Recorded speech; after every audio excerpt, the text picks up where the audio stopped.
Impression que cela n'est rien encore, que la véritable tentation, celle que j'attends, est loin derrière, qu'elle monte vers moi, lentement, annoncée par ses vociférations délirantes. Et ma pauvre âme l'attend aussi, elle se tait. Fascination du corps et de l'âme. La brusquerie, le caractère foudroyant de mon malheur, l'esprit de prière m'a quitté sans déchirement, de lui-même, comme un fruit tombe. L'épouvante n'est venue qu'après.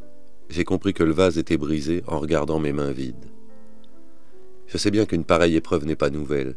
Un médecin me dirait sans doute que je souffre d'un simple épuisement nerveux, qu'il est ridicule de prétendre se nourrir d'un peu de pain et de vin. Mais d'abord, je ne me sens pas épuisé, loin de là. Je vais mieux. Hier, j'ai fait presque un repas. Des pommes de terre, du beurre.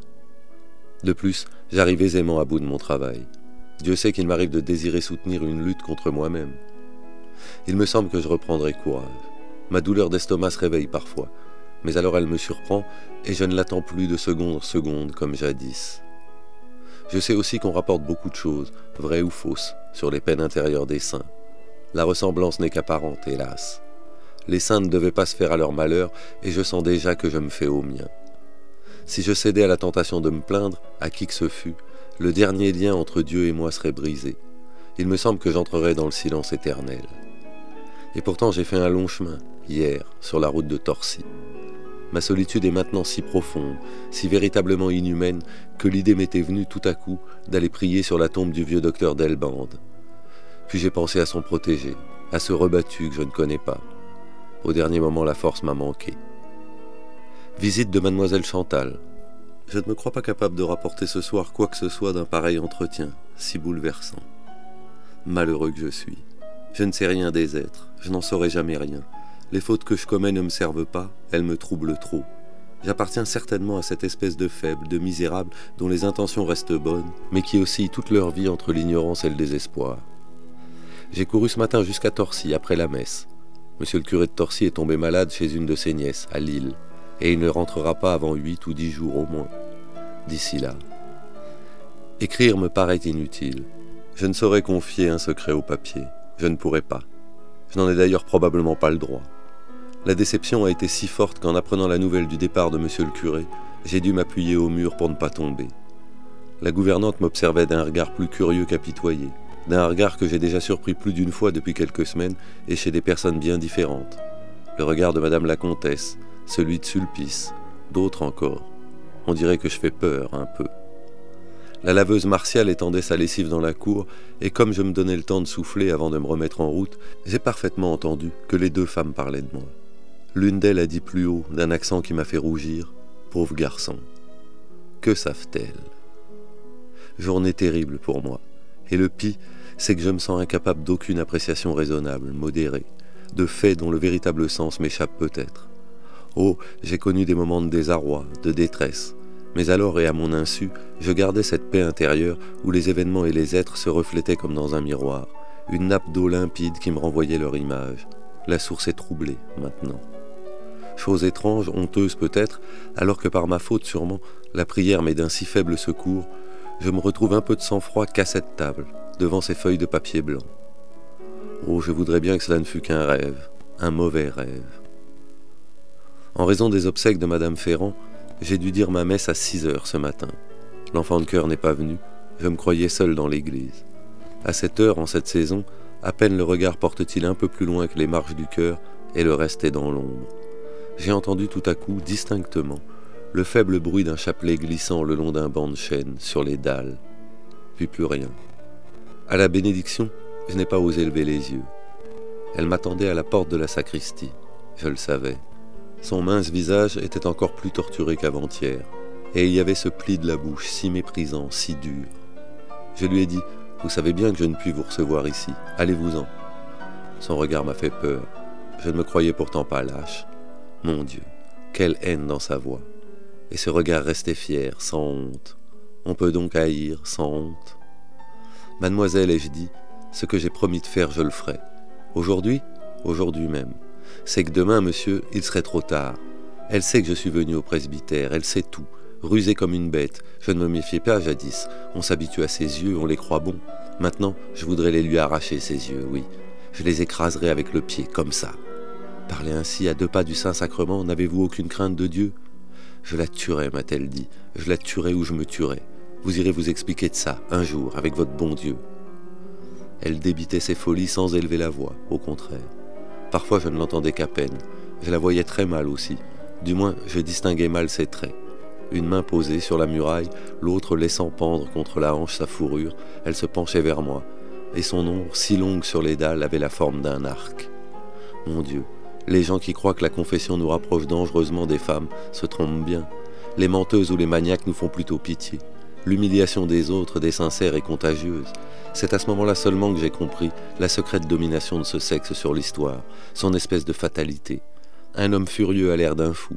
Et les pauvres filles du peuple que j'ai connues dans mon enfance, avec leurs gesticulations, leurs cris, leur grotesque emphase, me faisaient plutôt rire. Je ne savais rien de cet emportement silencieux qui semble irrésistible, de ce grand élan de tout l'être féminin vers le mal, la proie. Cette liberté, ce naturel dans le mal, la haine, la honte. Cela était presque beau, d'une beauté qui n'est pas de ce monde-ci, ni de l'autre, d'un monde plus ancien, d'avant le péché peut-être, d'avant le péché des anges. J'ai repoussé depuis cette idée comme j'ai pu. Elle est absurde, dangereuse. Elle ne m'a pas paru belle d'abord, et je me la formulais d'ailleurs qu'imparfaitement. Le visage de mademoiselle Chantal était tout près du mien. L'aube montait lentement à travers les vitres crasseuses de la sacristie, une aube d'hiver d'une effrayante tristesse. Le silence entre nous deux, bien entendu, n'avait duré qu'un instant, la durée d'un Salve Regina. Et en effet, les paroles du Salve Regina, si belles, si pures, m'étaient venues réellement sur les lèvres, à mon insu. Elle a dû s'apercevoir que je priais. Elle a frappé du pied, avec colère. Je lui ai pris la main, une main trop petite, trop souple, qui s'est à peine raidie dans la mienne. Je devais serrer plus fort que je ne pensais, sans doute. Je lui ai dit « Agenouillez-vous d'abord ». Elle a un peu plié les genoux devant la sainte table. Elle y appuyait les mains et me regardait, d'un air d'insolence et de désespoir inimaginable. « Dites, mon Dieu, je ne me sens capable en ce moment que de vous offenser, mais ce n'est pas moi qui vous offense, c'est ce démon que j'ai dans le cœur. » Elle a pourtant répété mot par mot, d'une voix d'enfant qui récite. C'est presque une petite fille après tout. Sa longue fourrure avait glissé tout à fait à terre, et je marchais dessus. Elle s'est relevée brusquement, elle m'a échappé plutôt, et le visage tourné vers l'autel, elle a dit entre ses dents « Vous pouvez bien me damner si vous voulez, je m'en moque. » J'ai fait semblant de ne pas entendre. À quoi bon ? Mademoiselle, ai-je repris, je ne poursuivrai pas cet entretien ici, au milieu de l'église. Il n'y a qu'une place où je puisse vous entendre. Et je l'ai poussée doucement vers le confessionnal. Elle s'est mise d'elle-même à genoux. Je n'ai pas envie de me confesser. Je ne vous le demande pas. Pensez seulement que ces cloisons de bois ont entendu l'aveu de beaucoup de honte, qu'elles en sont comme imprégnées. Vous avez beau être une demoiselle noble, l'orgueil ici est un péché comme les autres. Un peu plus de boue sur un tas de boue. Assez là-dessus, a-t-elle dit. Vous savez très bien que je ne demande que la justice. D'ailleurs, je me fiche de la boue. La boue, c'est d'être humilié comme je suis. Depuis que cette horrible femme est entrée dans la maison, j'ai mangé plus de boue que de pain. Ce sont des mots que vous avez appris dans les livres. Vous êtes une enfant, vous devez parler en enfant. Une enfant ? Il y a longtemps que je ne suis plus une enfant. Je sais tout ce qu'on peut savoir désormais. J'en sais assez pour toute la vie. Restez calme. Je suis calme. Je vous souhaite d'être aussi calme que moi. Je les ai entendus cette nuit. J'étais juste sous leur fenêtre, dans le parc. Ils ne prennent même plus la peine de fermer les rideaux. Elle s'est mise à rire, affreusement. Comme elle n'avait pas voulu rester à genoux, elle devait se tenir pliée en deux, le front contre la cloison, et la colère aussi l'étouffait. Je sais parfaitement qu'ils s'arrangeront pour me chasser, coûte que coûte. Je dois partir pour l'Angleterre, mardi prochain. Maman a une cousine là-bas. Elle trouve ce projet très convenable, très pratique. Convenable, il y a de quoi se tordre, mais elle croit tout ce qu'ils lui disent, n'importe quoi, absolument comme une grenouille gobe une mouche. Pouah ! Votre mère, ai-je commencé. Elle m'a répondu par des propos presque ignobles que je n'ose pas rapporter. Elle disait que la malheureuse femme n'avait pas su défendre son honneur, sa vie, qu'elle était imbécile et lâche. Vous écoutez aux portes, ai-je repris. Vous regardez par le trou des serrures. Vous faites le métier d'espionne. Vous, une demoiselle et si fière. Moi, je ne suis qu'un pauvre paysan. J'ai passé 2 ans de ma jeunesse dans un mauvais estaminet où vous n'auriez pas voulu mettre les pieds. Mais je n'agirai pas comme vous, quand ce serait pour sauver ma vie. Elle s'est levée brusquement, s'est tenue devant le confessionnal, tête basse, le visage toujours aussi dur. J'ai crié « Restez à genoux, à genoux !» Elle m'a obéi de nouveau. Je m'étais reproché l'avant-veille d'avoir pris au sérieux ce qui n'était peut-être qu'obscure jalousie, rêverie malsaine, cauchemar. On nous a tellement mis en garde contre la malice de celles que nos vieux traités de morale appellent si drôlement les personnes du sexe. J'imaginais très bien alors le haussement d'épaule de monsieur le curé de Torcy. Mais c'est que je me trouvais seul à ma table, réfléchissant aux paroles machinalement retenues par la mémoire et dont l'accent s'était perdu sans retour. Au lieu que j'avais devant moi maintenant un visage étrange, défiguré non par la peur, mais par une panique plus profonde, plus intérieure. Oui, j'ai l'expérience d'une certaine altération des traits, assez semblable. Seulement je ne l'avais observé jusqu'alors que sur des phases d'agonisants, et je lui attribuais naturellement une cause banale, physique. Les médecins parlent volontiers du masque de l'agonie. Les médecins se trompent souvent. Que dire? Que faire en faveur de cette créature blessée, dont la vie semblait couler à flot de quelques mutilations invisibles?